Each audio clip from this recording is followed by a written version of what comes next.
Foundation की team के साथ मौजूद हूँ। आप कुछ कहना चाहेंगे? इसको मैंने पकड़ लिया है और इससे मैंने कुछ कहना चाहेंगे आप?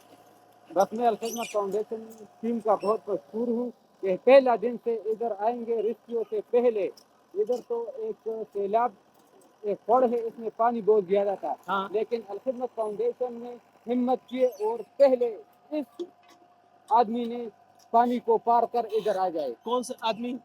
ये जो कैमरामैन है ना? कैमरामैन है जी बिल्कुल, ये सियाद भाई। ये कैमरामैन है, ये वाला, ये हमारा भाई है। सियाद भाई, और आप कुछ कहना चाहेंगे, आप कैसे आए थे यहाँ पर?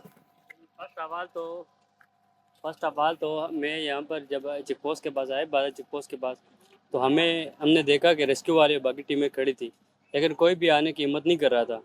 तो उनकी जो बड़ी गाड़ी थी टैंकर, तो वो भी आधे तक आए तो वो भी फिसल रहा था, पानी बहुत स्पीड में था। जब हम दरमियान आए तो हम वहाँ से ऐसे ऊपर की तरफ डैम की तरफ निकले तो ऊपर मैं था और गंदा फेंक अयाज लड़का था, दोनों ने मशवरा किया कि क्या करते हैं। मैंने कहा एक पहले करते हैं, एक जाते हैं पहले दूसरा। तो हमें एक रस्सी मिली, रस्सी को हमने उस साइड पे फेंका, दो लड़के थे, उन लड़कों ने उसको बांधा, उसके साथ हमने खुद को बांध कर तो उस साइड पे आए। हमने रेस्क्यू वालों को कहा कि आप हमारे पीछे आ जाएं, लेकिन वो आने की हिम्मत नहीं कर रहे थे। वो कह रहे थे हमें तैरना नहीं आता।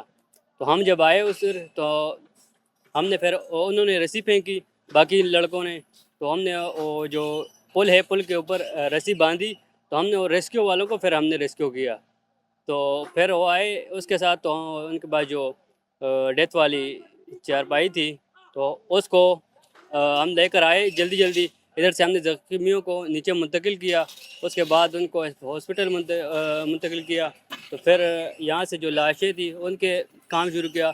हमारी अलखिदमत से पेशावर के डिज़ास्टर टीमें भी आईं, उन्होंने भी अपने ऑपरेशन शुरू किए। रेस्क्यू 1122 ने भी अपना काम किया अच्छे तरीके से, और बाकी टीमों ने भी।